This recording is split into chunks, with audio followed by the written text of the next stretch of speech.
సభ్యులు బీర్లా ఐలయ్య గారు. అధ్యక్ష, రెవెన్యూ డివిజన్ల మీద అవకాశం ఇచ్చినందుకు ధన్యవాదాలు తెలియజేస్తూ, తెలంగాణ రాష్ట్రం ఏర్పడేటప్పటికీ మన రాష్ట్రంలో 42 డివిజన్లు రెవెన్యూ డివిజన్లు ఏర్పడినప్పుడు గత ప్రభుత్వం 76 పెంచింది. కానీ రెవెన్యూ డివిజన్ల ఏర్పాటు శాస్త్రీయబద్ధంగా జరగలేదు అధ్యక్ష. రెవెన్యూ డివిజన్ ఏర్పడాలంటే జనాభా, విస్తీర్ణం, పరిపాలన సౌలభ్యం కోసం రెవెన్యూ డివిజన్ ఏర్పడాలి అధ్యక్ష.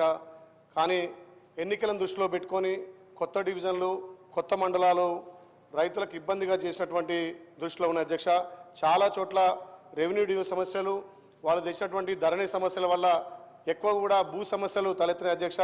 అందుకోసమే అన్ని చోట్ల కూడా రెవెన్యూ డివిజన్ కావాలని చెప్పి డిమాండ్ ఉంది అధ్యక్ష. కొత్త డివిజన్లు ఏర్పడితే రైతులకు ప్రజలకు ఎన్నో ప్రయోజనాలు అధ్యక్ష. ఇప్పుడున్నటువంటి ప్రస్తుత రెవెన్యూ డివిజన్లు ప్రజలు కానీ రైతులు కానీ ఆర్డీ ఆఫీసులకు పోవాలంటే 50 నుంచి సుమారు 70 కిలోమీటర్లు పోవాల్సి వస్తుంది అధ్యక్ష.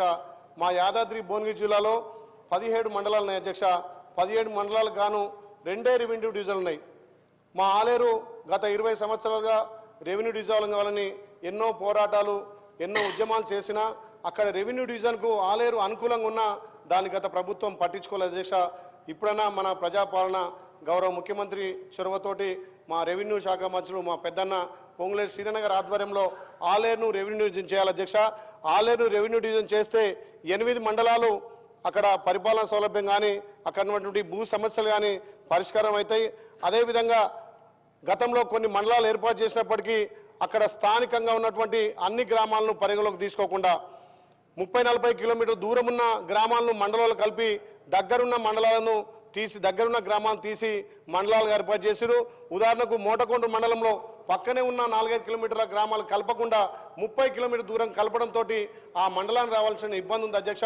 గత 20 సంవత్సరాలుగా రాజాపేట పెద్ద మండలం, దాంట్లో రఘునాథపురం మండలంగా కావాల్సినటువంటి అర్హతలు అన్నీ ఉన్నా కానీ ఆ రఘునాథపురాన్ని మండలంగా ఏర్పాటు చేయాలి అధ్యక్ష.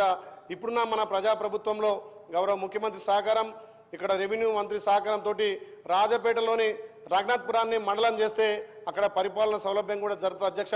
ఈ రెవెన్యూ డివిజన్లు చాలా అస్తవ్యస్తంగా ఉన్నాయి.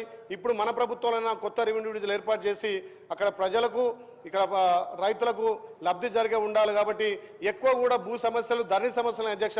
ఆ ధరణి సమస్యల వల్ల రోజు రైతులు ఇక్కడ ఆర్డీఓ ఆఫీసులకు తిరగాల్సిన అవసరం ఉంది. కాబట్టి మన ప్రభుత్వం తీసుకున్నటువంటి ఈ ధరణిని ప్లేస్లో భూమాతగా చేసినందుకు నిజంగా ప్రభుత్వానికి ప్రత్యేకంగా ధన్యవాదాలు. రెవెన్యూ మినిస్టర్ కూడా దీని చొరవ చూపి ఈ ధరణి సమస్యలకు తొందరనే చరమగీతం పాడినందుకు కూడా ప్రభుత్వానికి ప్రత్యేకంగా ధన్యవాదాలు తెలుస్తూ మా ఆలేరును రెవెన్యూ డివిజన్గా చేయాలని చెప్పి మీ ద్వారా విజ్ఞప్తి చేస్తూ, అదేవిధంగా రాజాపేటలోని రఘునాథపురాన్ని మండలంగా చేయాల్సిందిగా విజ్ఞప్తి చేస్తూ అధ్యక్ష, ధన్యవాదాలు.